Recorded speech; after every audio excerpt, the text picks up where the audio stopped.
చెప్పండి. మొన్న బడ్జెట్ సమావేశాలు అయిపోయినాయి. దాన్ని ఎలా చూస్తారు మీరు బడ్జెట్ సమావేశాలు మొత్తాన్ని ఓవరాల్గా? ఓవరాల్గా బడ్జెట్ సమావేశాలంటే గడిచిన 5 ఏళ్ల ప్రభుత్వంలో బడ్జెట్ అంటే ఏంటో కూడా సరిగ్గా తెలియని పరిస్థితి. ఎందుకంటే ఆ బడ్జెట్ ఎట్లా ఇచ్చారు, ఎట్లా ఖర్చు పెట్టారో చెప్తాను. మాత్రం సంక్షేమ పథకాలు అని చెప్పి అన్నారు, కానీ పబ్లిక్ వచ్చేటప్పుడు దాని ఉపయోగం ఏం లేదు. ప్లస్ డెవలప్మెంట్ కూడా ఏమి ఉండేది కదా 5 ఏళ్ళ గవర్నమెంట్లో. ఇప్పుడు డెవలప్మెంట్ చేయకపోయినా సరే బడ్జెట్ పెట్టారంటేనే ప్రజల్లో ఒక రకమైన నమ్మకం కలిగింది. ఇది చేస్తారు, మనకి ఏదో ఒకటి చేస్తారు అంటే బాబు గారి మీద నమ్మకం అనపడదు. గడిచిన 14 to 19 గవర్నమెంట్లో కూడా అట్లాగే పథకాలు చేశారు, డెవలప్మెంట్ చేశారు, అన్నీ చేశారు. రెండు ఈ సంక్షేమం అభివృద్ధి రెండు కళ్ళుగా డెవలప్ చేశారు. అట్లాగే ప్రజలు కూడా ఈసారి ఏంటంటే కూటమి ప్రభుత్వానికి పూర్తిగా నమ్మున్నారు. నమ్మి అట్లాగే 165 సీట్స్ ఇచ్చారు.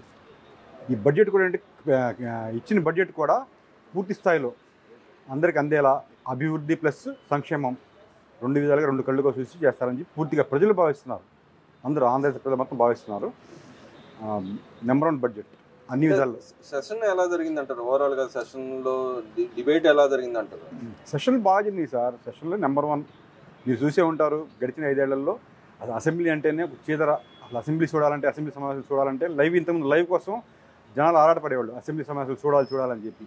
అది 2019 నుంచి 24 వరకు అది అసెంబ్లీ అంటే ఇట్లా ఉంటుందని చెప్పి వాళ్ళు పబ్లిక్ చూపించేశారు. ఎందుకంటే ఈ మంత్రులు బూతులు ఎమ్మెల్యేలు వీళ్ళందరి ద్వారా ఏంటంటే అసెంబ్లీ అంటే ఇట్లా ఉంటుంది, ఇక అసెంబ్లీ మీరు చూడొద్దని చెప్పి జనాలకు ఒక సందేశం పంపించారు. ఆ షాక్లో ఉండి కొంతమంది ఇంకా అసెంబ్లీ చూడట్లేదు. అయితే ఇప్పుడు ఏంటంటే ఇప్పుడు బాబు గారు కానీ పవన్ కళ్యాణ్ గారు ఈ కూటమి ప్రభుత్వం వల్ల అసెంబ్లీలో హ్యాపీగా జరుగుతుంది. ఇప్పుడే మళ్ళీ అలవాటు అసెంబ్లీ చూడాలి, లైవ్ రావాలని చెప్పి అందరూ కోరుకుంటున్నారు. సమావేశాలు కూడా అట్లా జరుగుతున్నాయి, చాలా బాగా జరుగుతున్నాయి. గౌరవ సభ చేశారు కూటమి ప్రభుత్వంలో బాబు గారి హయాంలో. మరి ఇక్కడ బొత్స గారు వచ్చేసి గత గవర్నమెంట్లో జరిగిన ఏది అక్రమాలు జరిగినాయో వాటి గురించి చర్చిస్తుంటే దాని గురించి చర్చించకూడదు, మా నాయకుడి గురించి మాట్లాడకూడదు, సభలో లేడు కాబట్టి మాట్లాడకూడదు అనే వ్యవహార శైలిగా మాట్లాడుతున్నారు. దాన్ని ఎలా చూస్తారు? సభలో లేడంటే సభలో రాట్లా, దాక్కుంటున్నాడు దొంగతనంగా. దాక్కుని ఆయన రాట్లా. సభలో రమ్మనండి, సభలో వచ్చి చర్చించమనండి. ఎందుకంటే ప్రతిపక్ష హోదా లేదు వాళ్ళకి, దాని గురించి ఆలోచిస్తున్నారు. ప్రతిపక్షం అంటే ప్రతిపక్షం పోరాడాలి కదా, అది పోరాడే అవకాశం కూడా ప్రజలు ఇవ్వాలి వాళ్ళకి. 11 పరిమితి చేశారు. ఆ సిగ్గుతో ఏంటంటే ఆయన రాట్లా. ఒకవేళ ప్రతిపక్షం లేకపోయినా వచ్చి పోరాడొచ్చు. ఎందుకంటే అంతకుముందు టీడీపీకి 23 సీట్లు వచ్చింది, 23లో 5 వేరే ఆ పార్టీకి వెళ్ళిపోయారు. అయినా సరే పోరాడారు. తర్వాత బాబు గారు జరిగిన అన్యాయం, బాబు గారు బయటికి వెళ్ళినా సరే మిగిలిన సభ్యులు 175 మందితో పోరాడారు. అట్లా పోరాటపట్టి తక్కువ మంది ఉన్నారు ఎక్కువ మంది ఉన్నారని కాదు, పోరాటపడి చేయాలి. ప్రతిపక్షం అంటే ఏంటి, చేయాలి. అంటే ప్రతిపక్ష హోదా కూడా లేదు కాబట్టి రాట్లా. మనకెందుకు ప్రతిపక్ష హోదా కూడా జనాలు ఇవ్వలేదు, ఆ జనాల కోసం ఎందుకు పోరాడాలని చెప్పి దీంతో వాళ్ళు సైడ్ అయిపోయారు. ఇక బొత్స గారు అంటారా, ఆయన మాట్లాడిందే పబ్లిక్ ఎవరికి తెలియదు, మీడియా వాళ్ళకి మీలాంటి మిత్రులు కూడా తెలియదు, అర్థం అవ్వదు. ఆయన తొత్త అని మాట్లాడతారు కదా, అది ఎవరికి అర్థం కాదు. ఇప్పుడు ఆయన చెప్పిన దాన్ని పరిగణ తీసుకోవాల్సిన అవసరం లేదు. జగన్కి దిక్కు మొక్కలేదు ఇక్కడ. ఇక బొత్స ఎవరంటే ఇంకా ఆయన చెప్పిన మాట ఎవరు తీసుకుంటారు చెప్పండి? అంటే ఆయన సీనియర్ నాయకుడు, సీనియర్ అండి. ఆయనకంటే సీనియర్ చాలా మంది ఉన్నారు, పాతాళకి వెళ్ళిపోయి ఉన్నారు సీనియర్లు. ఇప్పుడు జగన్ కూడా సీనియర్ అంటే వాళ్ళ నాన్నగారి నుంచి చేస్తున్నాడు అవినీతిలో. సీనియర్లు అంటే ఏం సీనియర్ చెప్పండి? బొత్స ఏం సీనియరు? ఏం చేశాడు అభివృద్ధి చేస్తాడు? సపరేట్గా ఆయన స్టేట్గా ఏం చేశాడా? ఆయన ఇచ్చిన మంత్రి పదవికి ఆయన చేసుకున్నాడు ఏమైనా, అంతేగాని ప్రజలకు సపరేట్గా ఒక బ్రాండ్గా ఏం చేయాలి ఆయన. ఇప్పుడు లోకేష్ బాబు గారు ఉన్నారు మంత్రిగా, తక్కువ అనుభవం. పోయిన 14-19 గవర్నమెంట్లో మంత్రిగా చేశారు, మళ్ళీ ఇప్పుడు చేశారు. ఆయనకి ఈయనకి వ్యత్యాసం చూసుకోండి. సీనియారిటీయా? లోకేష్ బాబు సీనియారిటీ ఉందా? కానీ ఎన్ని పథకాలు అశోక్ లేలాండ్ ఆ గవర్నమెంట్లో పారిపోయింది, అశోక్ లేలాండ్ దాన్ని మళ్ళీ తీసుకొచ్చి పెట్టారు ఇక్కడ. అది సీనియారిటీ అంటే. సీనియారిటీ అంటే వయసు రాజకీయంలో 30 ఏళ్ళు కాదు, ఉన్న 10 ఏళ్ళైనా 5 ఏళ్ళైనా సరే అది సీనియారిటీ. కరెక్ట్గా చేస్తే అది సీనియారిటీ కింద లెక్క. అంటే బడ్జెట్ పెట్టారు కానీ బడ్జెట్లో ఏం లేదు, మీరు ఇస్తున్న పథకాలు కూడా ఇవ్వట్లేదు, మా పథకాల కోసం మేము అడిగితే మా మీద అన్యాయ అక్రమ కేసులు పెడతాను వైసీపీ నాయకులు అంటున్నారు కదా, ఎలా చూస్తారు? అవన్నీ ఏంటి సార్, వీళ్ళు ఒక డిఫరెన్షన్లో ఉన్నారు సార్ వీళ్ళు. ఎందుకంటే ఇక 5 సంవత్సరాలు రాజకీయం ఎట్లా అనుభవించాలో అంతకుమించి అనుభవించారు, రాజభోగాలన్నీ అనుభవించారు. అవన్నీ పోయేటప్పుడు ఏంటంటే వీళ్ళకి మెంటల్ వీళ్ళు ఒక డిసప్పాయింట్కి వెళ్ళిపోయారు. మిగిలిన ఎమ్మెల్యేలు కానీ ఇప్పుడు ఉన్నవాళ్ళు కానీ నాయకులు కానీ జగన్మోహన్ రెడ్డితో సహా డిఫరెన్స్కి వెళ్ళిపోయి వీళ్ళు ఏం మాట్లాడతారు వీళ్ళకి తెలియట్లా. పథకాలు ఇచ్చాడు. నేను ముస్లిం మైనార్టీ అండి. గడిచిన 5 ఏళ్లలో ఒక మైనార్టీ కార్పొరేషన్ లోన్ లేదు. ఒక రంజాన్ వస్తే మాకు టీడీపీ గవర్నమెంట్లో మసీదులు రిపేర్ నిమిత్తం కానీ డెకరేషన్ నిమిత్తం 25,000 20,000 అట్లా ఇచ్చేవాళ్ళు. అవి మొత్తం తీశారు. ఎక్కి 10 నెలలు అవ్వాలి పూర్తిగా. మళ్ళీ పథకాలన్నీ కంటిన్యూషన్ అయిపోయినాయి. మీకు బడ్జెట్లో కేటాయించారు, మైనార్టీకి ఎంత, కాపీకి ఎంత, ఎస్సీకి ఎంత, బీసీకి ఎంత మొత్తం కేటాయించారు. అన్నిటికీ అట్లా వెళ్తున్నాయి. కార్పొరేషన్లు కూడా ఇప్పుడు మంచి హ్యాపీగా కార్పొరేషన్లు అన్నీ నడుస్తున్నాయి. లోన్లు చూడండి, ఇప్పుడు మీరు టీవీలో పేపర్లో చూస్తూనే ఉంటారు. ఇవాళ కార్పొరేషన్లు, బీసీ కార్పొరేషన్, ఓసీ కార్పొరేషన్ లోన్లన్నీ ఇప్పుడు ఇవాళ లాస్ట్ డేట్. ఇప్పుడు సుమారు కొన్ని వేల మంది పెట్టారు. ఇప్పుడు మన విజయవాడ ఎంపీ చిన్ని గారి ఆఫీస్లో సుమారుగా 3-4 వేల మంది ఇప్పటి వరకు లోన్లు అప్లై చేశారండి. అంటే అదేంటి, ఒక రకమైన ఒక పండగ వాతావరణంలో జరుగుతుంది. ఈ బడ్జెట్ లేకపోయినా డబ్బులు లేకపోతే జరుగుతాయా? జరగవుగా. ఈ బడ్జెట్ అనేది హ్యాపీ ఎటువంటి ఇబ్బంది లేదు, అందరి ప్రజలకు సంక్షేమ పథకాలు అన్నీ జరుగుతాయి, అట్లాగే అభివృద్ధి కూడా పూర్తిగా జరుగుద్ది. ఈ అమరావతి ప్రపంచంలోనే ఈ 5 ఏళ్లలో ప్రపంచంలో నెంబర్ 1 రాజధానిగా అవుద్దని పూర్తిగా అనుకుంటున్నాం. కానీ ఇక్కడ మీ మైనార్టీలకు సంబంధించిన ఏదైతే మక్కా వెళ్తారో మక్కాకు సంబంధించి గతంలో కొంత డబ్బులు సాయం కానీ ప్లస్ ఫ్లైట్ ఉండేది. ఈ గవర్నమెంట్ వచ్చిన తర్వాత ఒక సెంట్రల్ గవర్నమెంట్తో కుమ్మక్కయ్యి వక్ఫ్ బోర్డు ల్యాండ్ చట్టంతో పాటుగా దాన్ని కూడా ఎత్తేసారని చెప్పండి. నిజంగానే ఈ గవర్నమెంట్ అలా చేసిందా? ఈ గవర్నమెంట్ అలా చేయలేదు. వక్ఫ్ బోర్డు ఆస్తులు అని చెప్పి ఫైట్ చేస్తున్నారు కదా. ఇప్పుడు ఏదైనా సరే ఒక మైనార్టీ వక్ఫ్ బోర్డు అనేది మైనార్టీకి సంబంధించింది కదా, దానివల్ల మైనార్టీస్కి ఉపయోగం ఏం లేదు సార్. ఒక మాటలో చెప్పాలంటే దానికి అది కబ్జా చేసుకుని ఒక 100 ఎకరాలు 200 ఎకరాలు ఆ పెద్ద పెద్దోళ్ళే బతుకుతున్నారు. కానీ కింద స్థాయిలో ఎవరికి, ఇప్పుడు మాకు తెలిసిన వాళ్ళు ఇప్పుడు ఆటోనగర్లో ఉన్నారు, ఇక్కడ విజయవాడలో కానీ జిల్లాలో ఉన్నారు. పేద ముస్లింకి ఏమన్నా దానివల్ల ₹1 ఒరుగుతుందా? ఒక్కసారి ఆలోచించండి. ₹1 ఏం ఒరగట్లా. సెంట్రల్ గవర్నమెంట్ చేసింది కూడా మనం పూర్తిగా రైట్ అని చెప్పలేం, అట్లా తప్పని కూడా చెప్పలేం. ఇప్పుడు ఉన్న పరిస్థితులు బట్టి వాళ్ళు చేస్తున్నారు అంతే. దానివల్ల మీ కింద స్థాయి వాళ్ళకి ఏమైనా అందుతుంటే కాదు, వాళ్ళకి ఆక్రమించుకుంటారు. ఇంతకుముందు 90 సంవత్సరాలు లీజ్ తీసుకునే వాళ్ళు 100 ఎకరాలు 1000 ఎకరాలు అనుభవించి రాజభోగాలు చేసి విజయవాడలో నేను ఎట్లా మీకు రామలింగ నగర్ అయిపోయి వెళ్ళండి, కొన్ని 100 ఎకరాలు వక్ఫ్ బోర్డు అసలు ఆక్రమించుకుని రాజభోగాలు అనిపిస్తుంది ఒక కుటుంబం. కానీ కింద స్థాయి వాళ్ళకి వెళ్తున్నాయా? లేదు. దాని గురించి సెంట్రల్ గవర్నమెంట్ కూడా ఏం చేసిందంటే దాన్ని ఇట్లాంటి విచ్చలవిడిగా కొంతమంది అనుభవిస్తున్నారు, దీన్ని ఒక చట్టంగా తీసుకురావాలని చెప్పి చేస్తుంది. అది దాని గురించి ఇప్పుడు మాడే పరిస్థితి కాదు మాది, దానికి మాత్రం అది మన అంటే ఇక్కడ మీకు ఏదైతే ఫ్లైట్ ఛార్జెస్ కానీ అట్లా ఫ్రీ ఇచ్చేవాళ్ళు, ఇక్కడ నుంచి ఎయిర్పోర్ట్కి మీరు మక్కా వెళ్ళడానికి ఇచ్చేవాళ్ళు, దాన్ని కూడా ఈ గవర్నమెంట్ ఎత్తేసింది అంట కదా?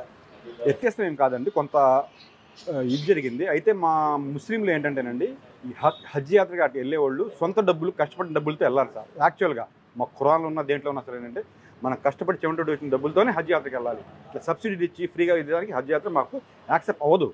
అదేంటంటే ఏదో నజరానాగా ఇస్తున్నారు తీసుకున్నారు, కానీ యాక్చువల్గా ఒక ముస్లింగా చెప్తున్నాను, అట్లా ఒకళ్ళు దానం చేసిన డబ్బులు కానీ ఒకళ్ళు డొనేషన్ చేసిన డబ్బులతో హజ్ యాత్ర చేయకూడదండి. అది మాకు పూర్తిగా అది వ్యతిరేకం, దానికి అట్లా చేయకూడదు.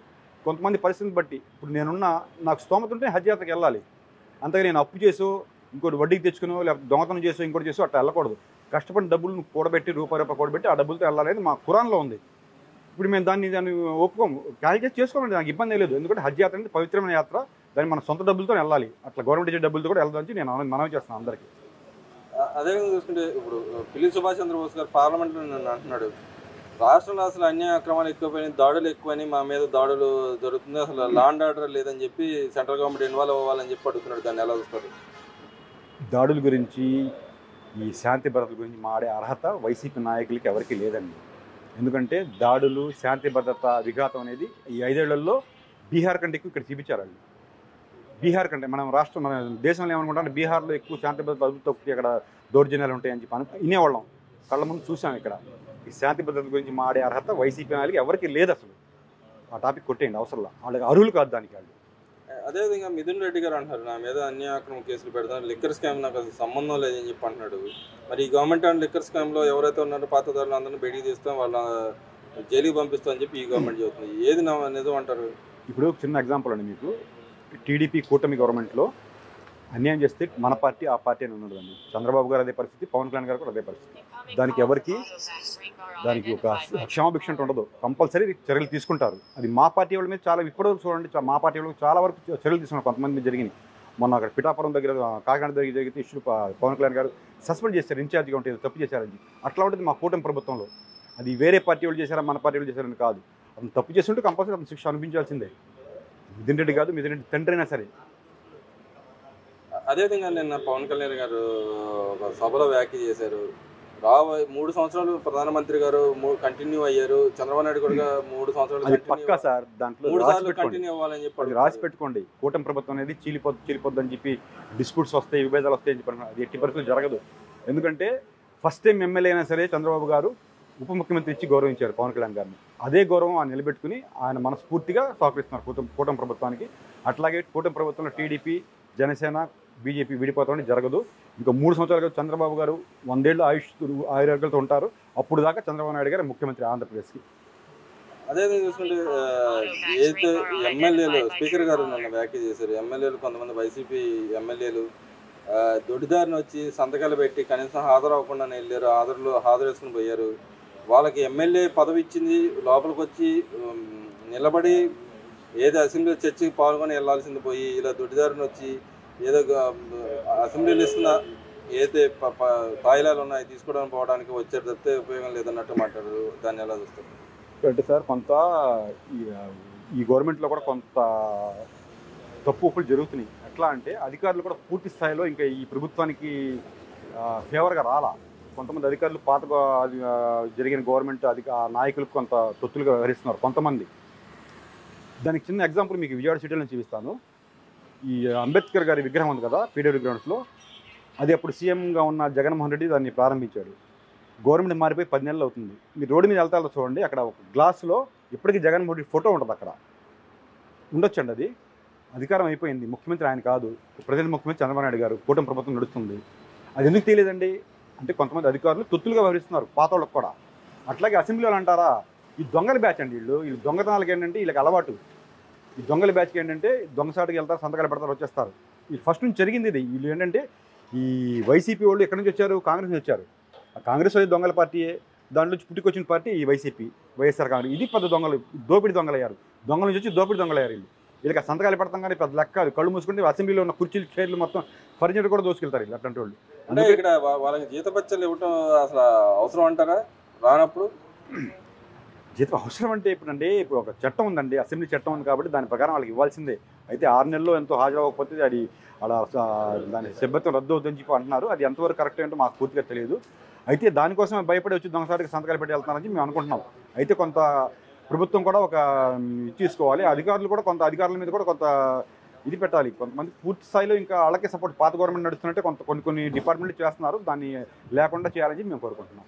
అదేవిధంగా ఎస్సీ రిజర్వేషన్కి సంబంధించిన ఒక చట్టాన్ని చేశారు. దాన్ని ఎలా చూస్తారు? రిజర్వేషన్లో వర్గాల వారీగా ఇవ్వబోతున్నారు కదా, దాన్ని ఎలా చూస్తారు?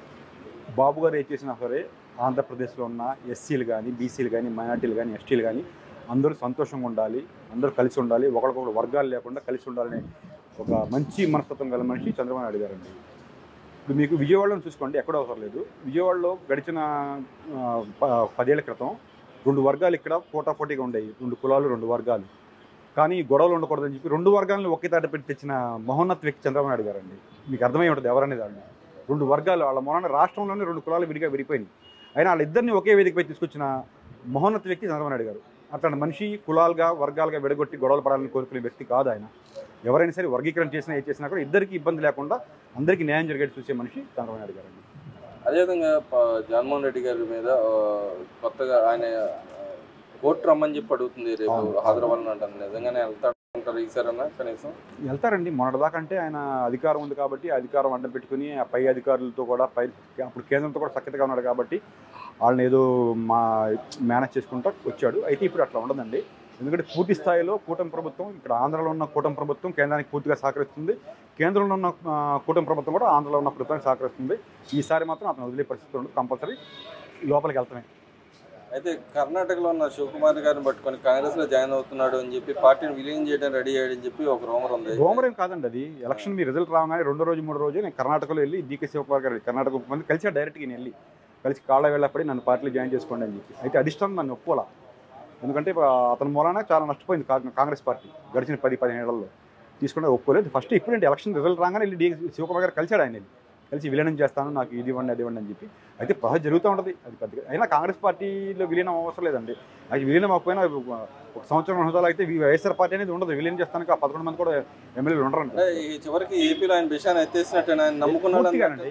మునిగినట్టేనండి. అందుకనే కదా జనసేనలో కొంతమంది, బీజేపీలో కొంతమంది, టీడీపీలో కొంతమంది వలసలు ఇప్పటికీ స్టార్ట్ అయిపోయి ఉన్నాయి ఆల్రెడీ.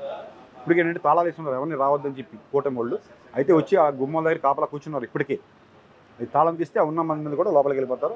ఈ బిచాన ఎత్తేది ఆల్రెడీ ఎత్తేసి బెంగళూరులో కూర్చున్నాడు కదా ప్యాలెస్ వెళ్ళి. ఇంకా ఎత్తేసేది ఏముంది ఆయన? ఇక్కడ ఏం లేదు. ఏమైనా జరిగితే ఏమైనా చచ్చిపోతే వస్తాడు ఇక్కడికి, ఆంధ్రాకి. అంటే ఎవరు చచ్చిపోతే వస్తాడు. దేనికి? దాన్ని రాజకీయం చేస్తాం కోసం. అంతేగాని ఇక్కడ ఆంధ్రలో అతనికి పని లేదు. నెక్స్ట్ అతను ఆంధ్రలో రావాల్సిన అవసరం కూడా లేదు ఇక్కడ.